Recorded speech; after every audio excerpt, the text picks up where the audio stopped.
What's up, guys? Welcome. I'm Chris Lado, retired F-16 pilot turned YouTuber turned UAP investigating YouTuber.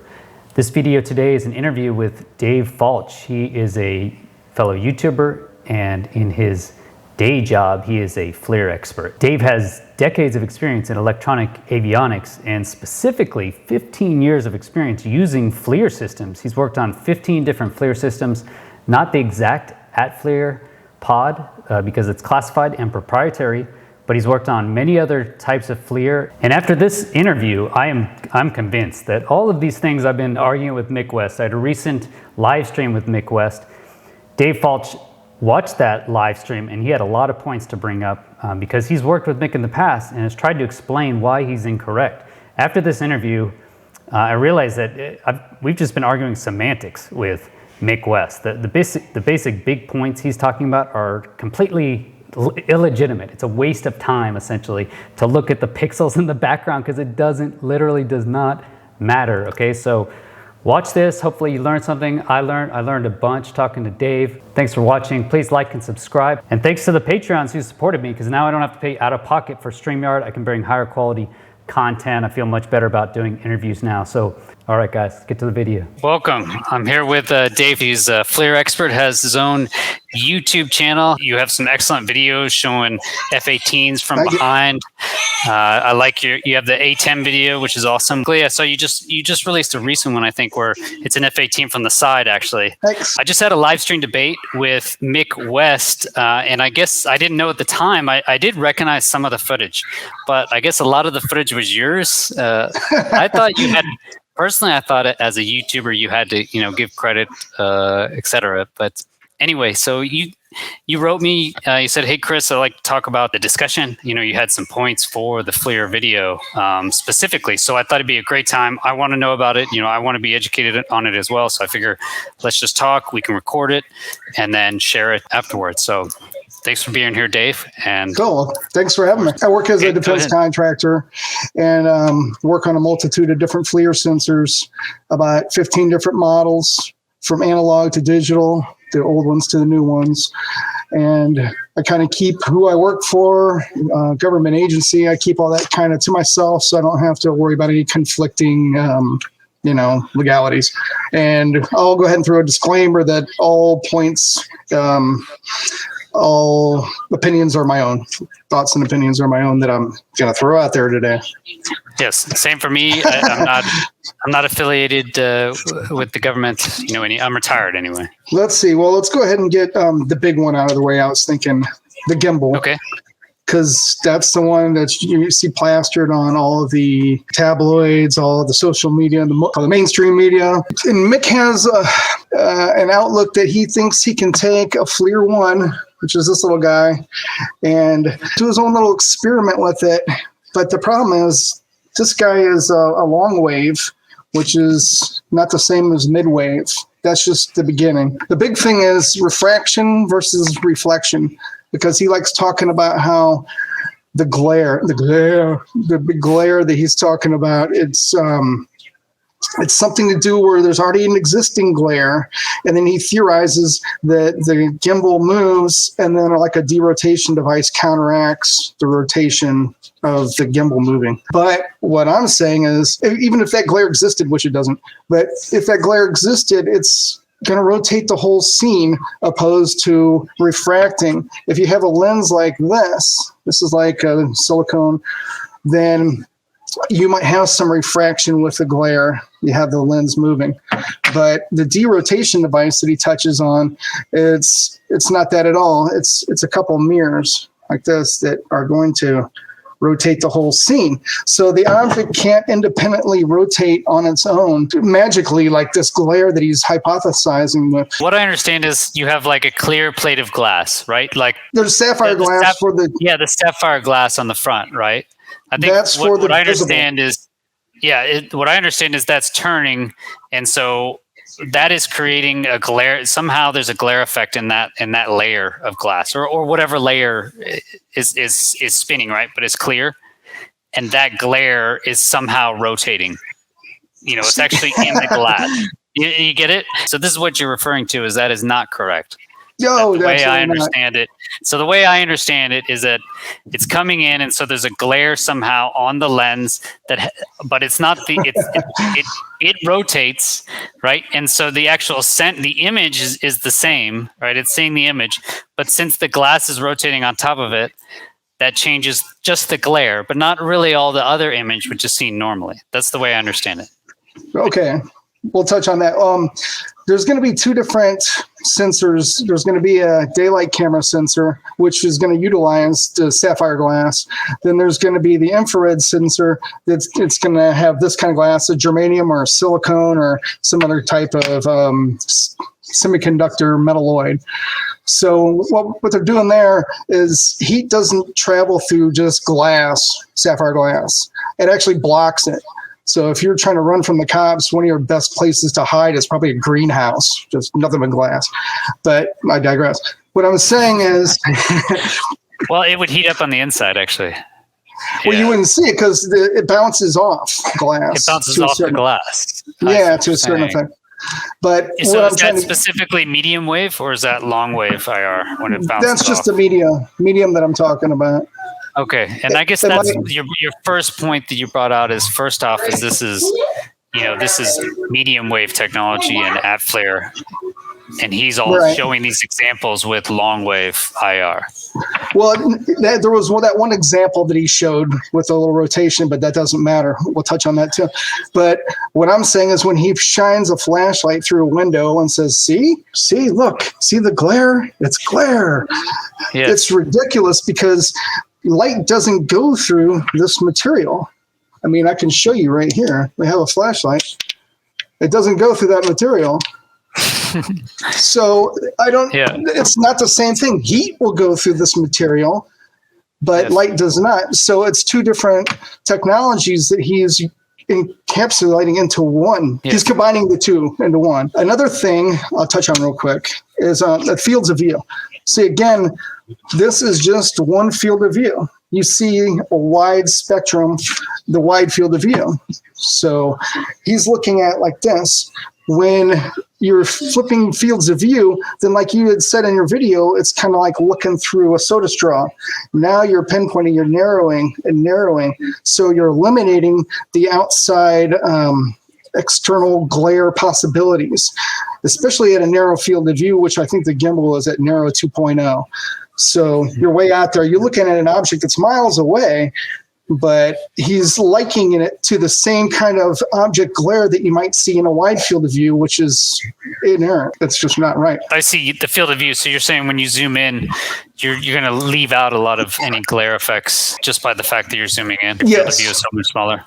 That's a good summary. Yeah. You're not going to see those same kind of glares. So the glare that he's hypothesizing can't exist at that narrow field of view. It's just going to show, if it's the back of a jet, you're going to see the spiking of the back of the jet. Just to not skip over that was a cool little visual you gave there with the flashlight and the germanium. Is that what it is? I think it's silicone, but yeah. Okay, we got here's the flashlight.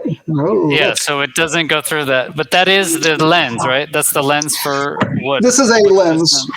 Okay. And it's not a window, it's a lens, so it has a prescription to it. So this one would refract. If you're looking at with the IR sensor behind it, there we go, behind it, then how far away it is, it's going to make a difference to what it's going to look like, if it's going to be in focus, that kind of thing. His example when he uses the flashlight is, hey, this is visible light.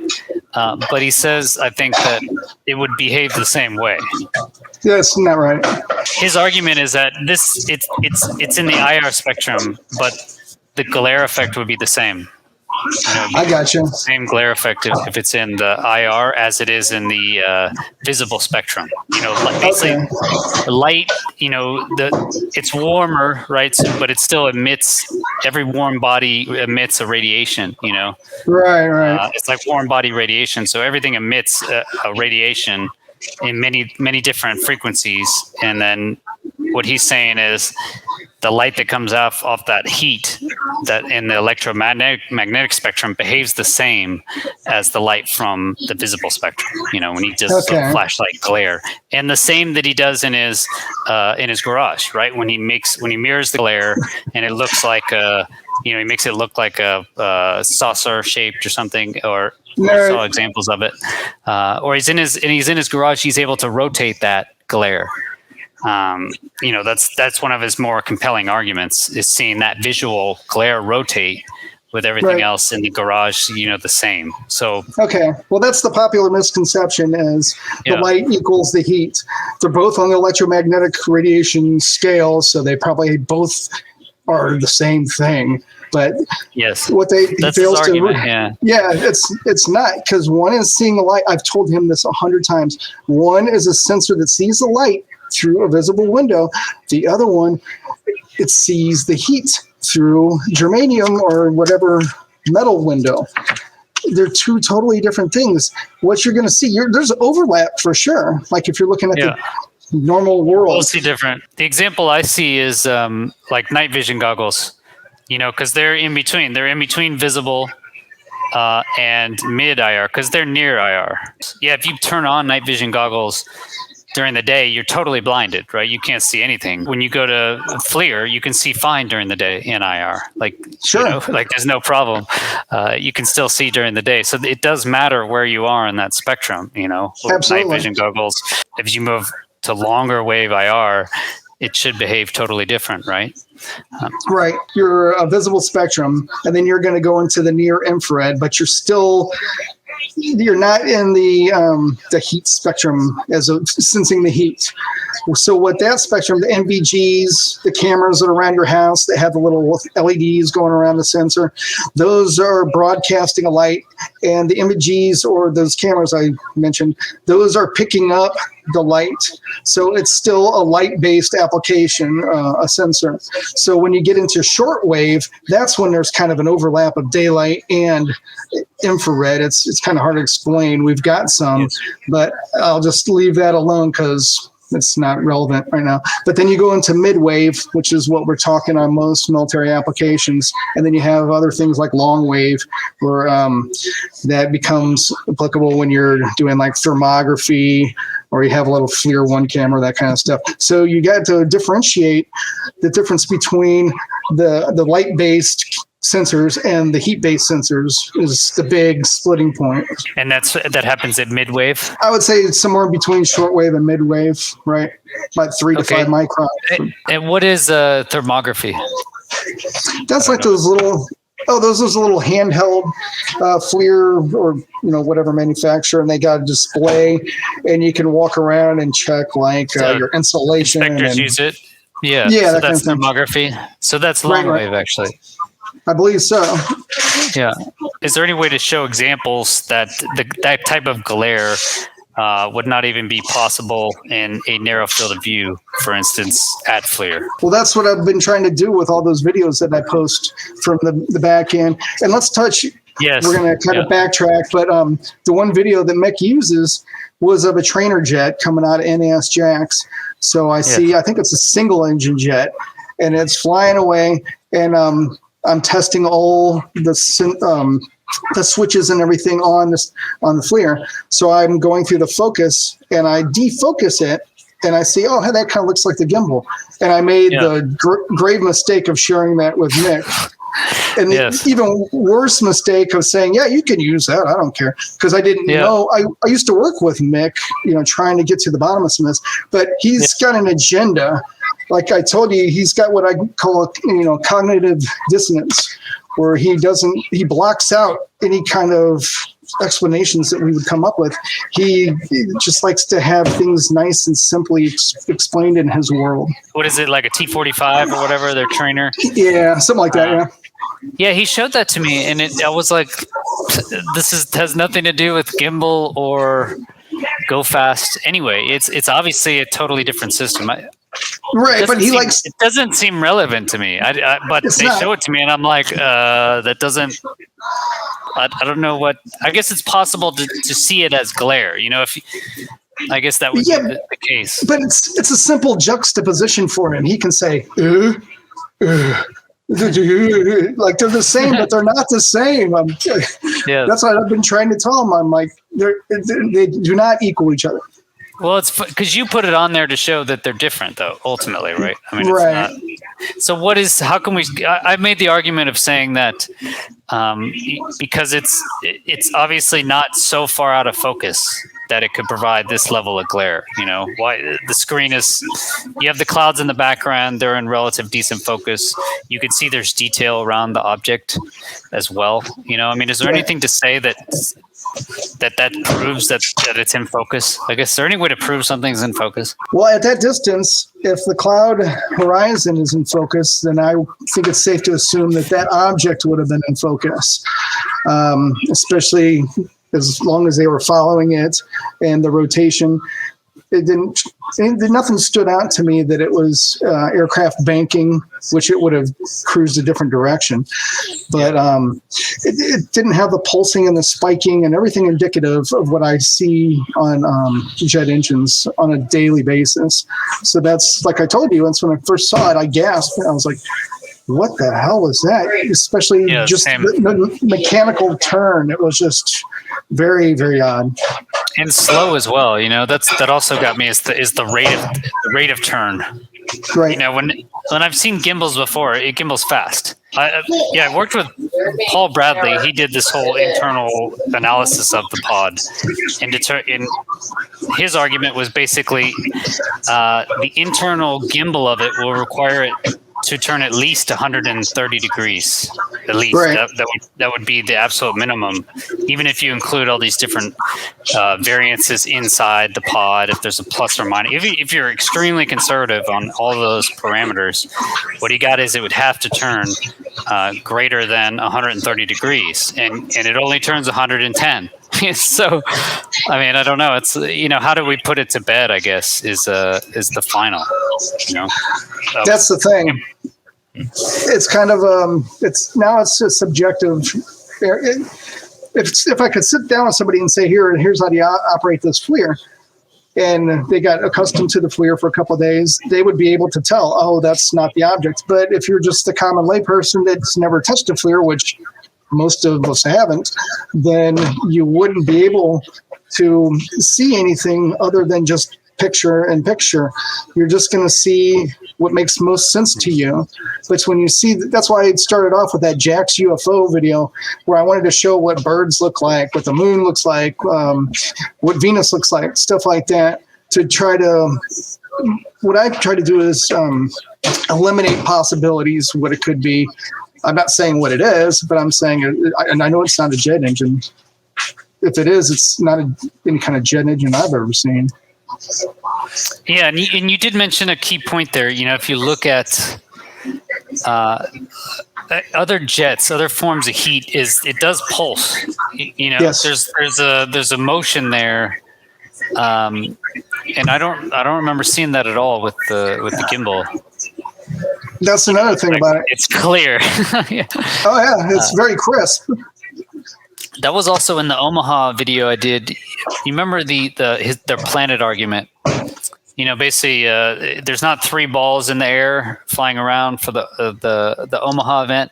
It's actually there's 2 planets. Right, right. If it had to align. But then, you know, I went back and I remember planets always pulsed. Right? Isn't that under MVGs? I think it's because of the atmosphere. Basically, your planets are always gonna kind of pulse and move. It probably does.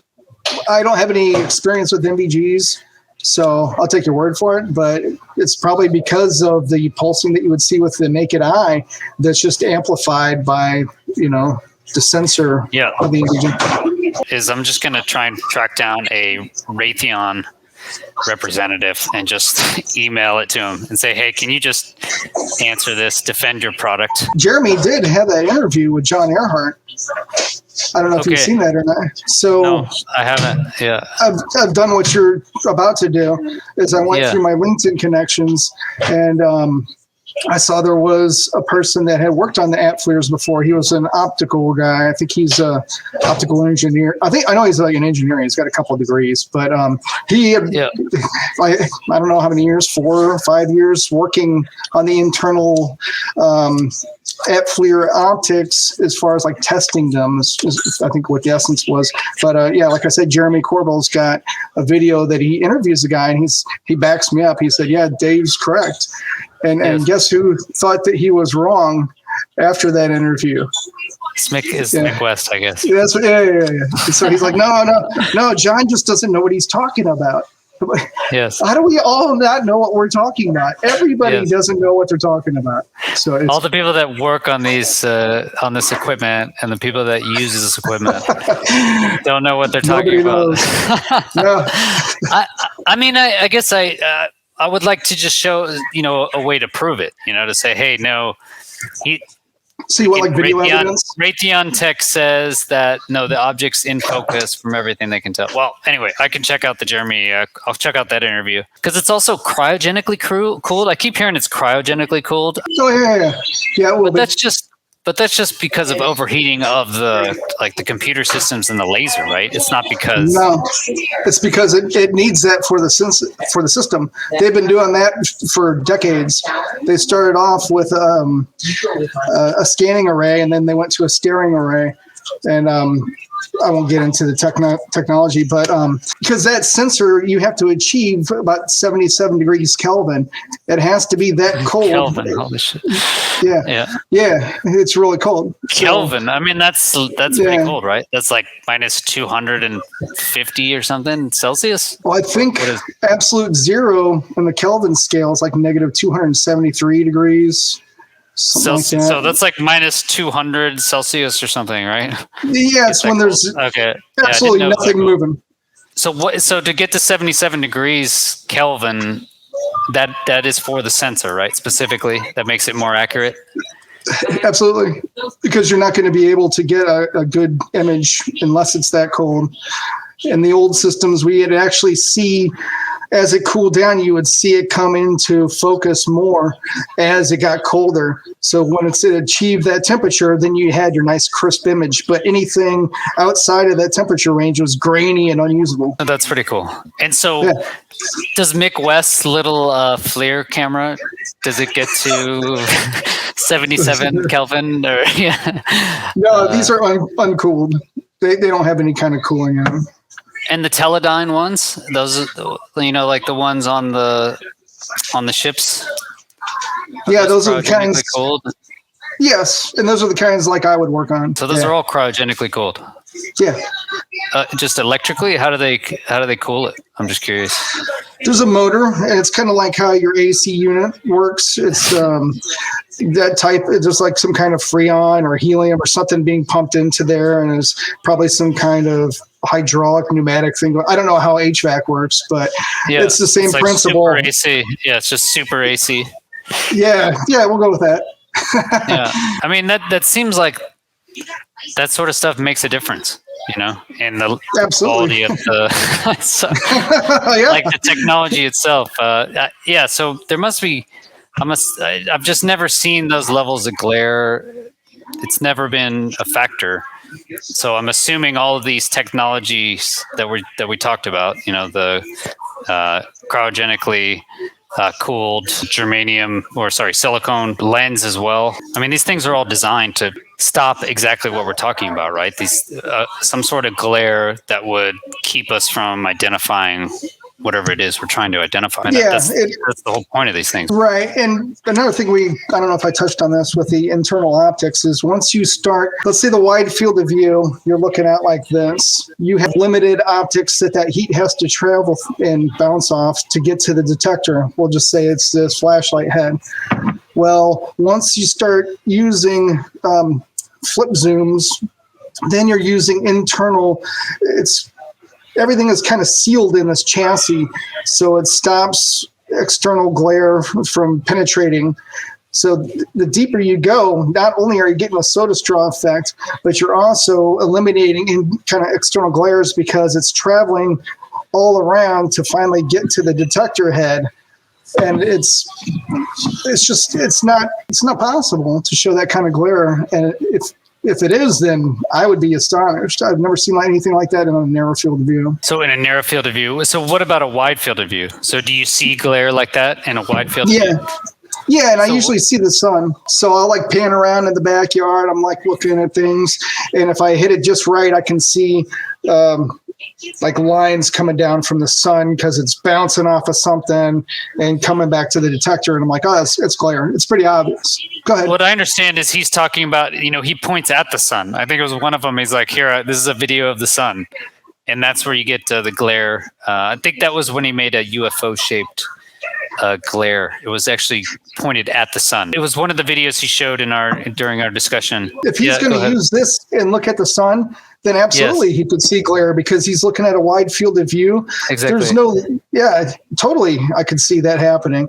Even I have a video on my YouTube where I'm looking at an eclipse.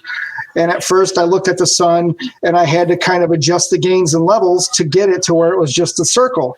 But it's totally possible to look at the sun and achieve a usable image. It looks like, even if his argument is possibly even correct, which we don't think it is, but let's say you had this thing flying, that produces this glare, right? That's so bright. Okay. Glare.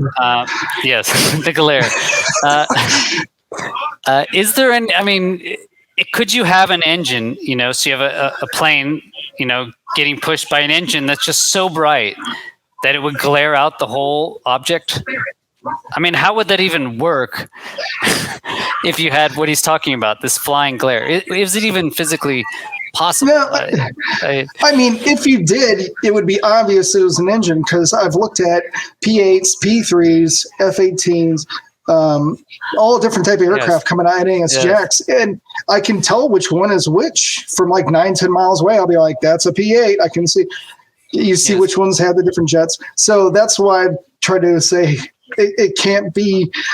It's not going to bloom out that much and maintain a crisp image and then rotate. It's ridiculous. And not pulse, right? So let's just go through basically overall what we kind of figured out, right? So what he's showing with the flashlight and through the lens is a visible spectrum, which is going to be different from the cryogenically cooled 77 degree Kelvin IR sensor, right? That works in the medium wave IR. So correct. It's going to be different. So where he just says it's the same effect, it's not, right? And one reason I'm assuming we cryogenically cool it to 77 degrees is to avoid these type of effects, right? That would inhibit us from IDing a target.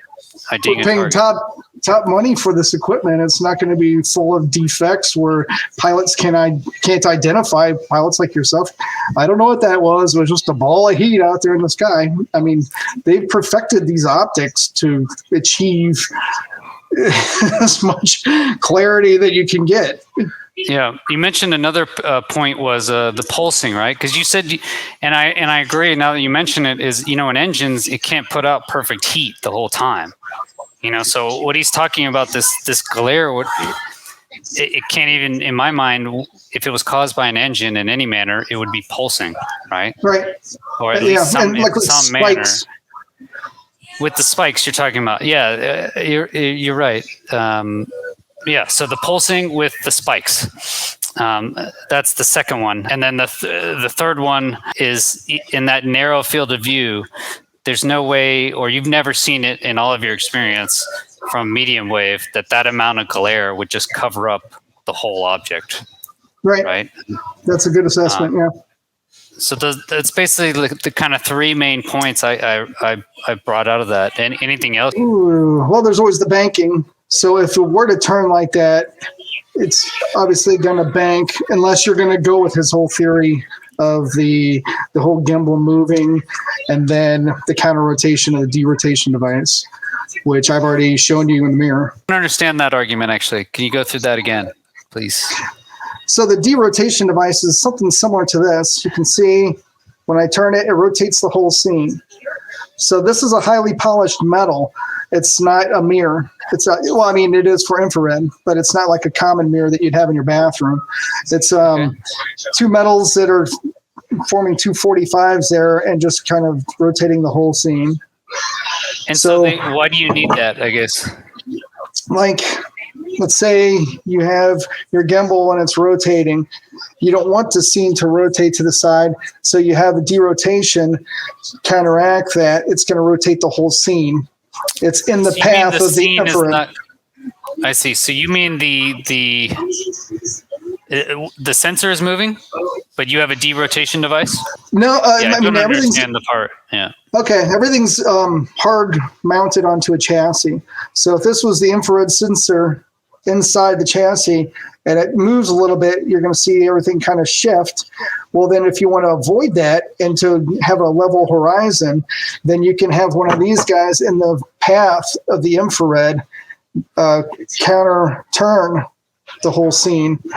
It's just in the path of the sensor. Does that make any sense? So if you rotate it like this, then it will counter rotate to maintain the level horizon.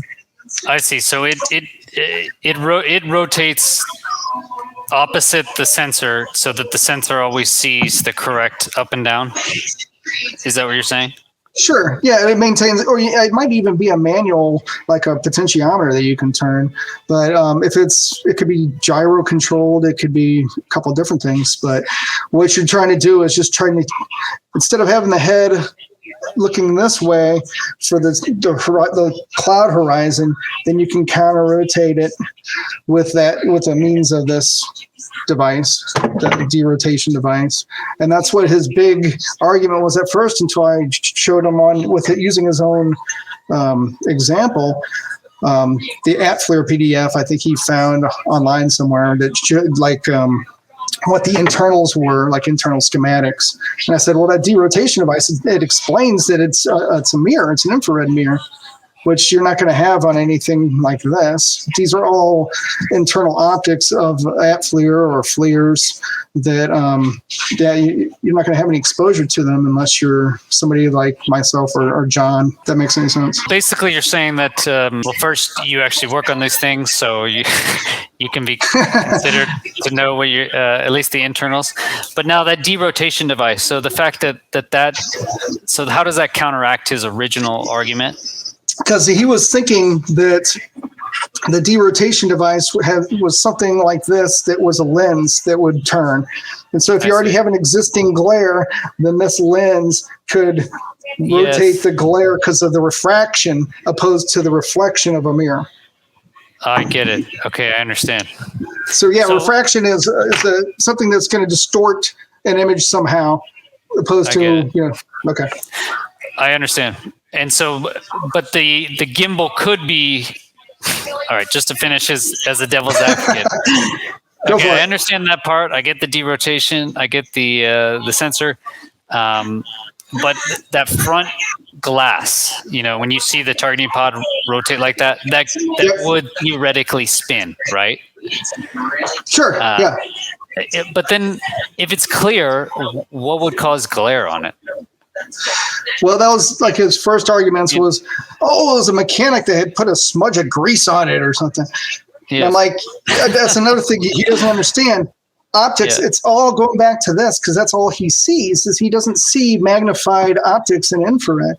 So if you're going to have, let's say you take your camcorder and you put a little speck of dust on the front. When you zoom out to a wide field of view where you can get like a big scene, then you might see that speck of dust because it's kind of focused on that particular scene. Everything is focused out. When you zoom to a narrow field of view, something far away, it totally looks through that speck on the window. Yes. It doesn't care about that speck. So that's another argument I was telling him. I was like, even if there's bugs on the window or anything, it's going to see through all that stuff to get to the soda straw. Yeah, I mean, I don't remember ever seeing anything on the targeting pod, there's bugs on there. I better clean off the glass or something, Well, it happens. I mean, when you pull into a hangar, at least for us, they'll go out there and they'll clean the glass. It's not. Yeah, I never. Unusable. But I remember even getting out. Yeah, and there'll be bugs on it, from low altitude or something. But I was never in the jet being like, oh, I better wipe down the sniper pod, yeah, right. scrape it off. Or you do that for the canopy, because you're trying to look through the canopy. It's dirty, it's hard, but oh wow, not for targeting pod or anything. Okay, you take like a Windex solution. There's probably a specific type of Windex, but you spray it on there and clean it. It's like cleaning a window. Some of them have material like coatings on them. They don't want you to use Windex or alcohol based. Yeah. It'll take the delamination off, stuff like that. Now, to clarify things, there's still glare in the infrared that's caused by heat. Like I've seen a couple examples where they'll show like a helicopter flying close to what looks like a magnesium fire or something ridiculously hot. And as they're panning around this thing, you can see this big glare going, but I think they're in a wide field of view. Or he's got another one where he shows on like his webpage where it shows a plane up close and it's showing the glare from the back of the engine. But again, you're in the wide field of view and you're looking right at the butt end of a jet engine. So yeah, I could see that, but I see. So then basically that means that the glare is coming from the sensor, right? Basically you're getting an overexposure. You're getting too many photons hitting that area of the sensor, and it's being overexposed. It's caused on the sensor, essentially, the glare. It's not from refraction like you're talking about.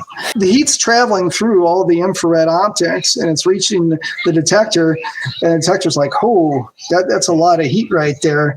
There's adjustable gains and levels, and if you're at like a auto level, then it's going to see that as a glare. You can reduce that, like I said earlier, with the sun, but I see. Yeah. So when you zoom in on that narrow field of view, so what you're doing is you're limiting essentially the exposure, right? When you say, because you're saying that you see these, you see glare in wide field of view, but zoomed in like that in a narrow field of view, why does it remove the glare, or why does it lower the glare? Okay, there's limited optics when you're talking about a wide field of view, and plus you're looking at a large scene area. So you have external heats like the sun is what I usually see.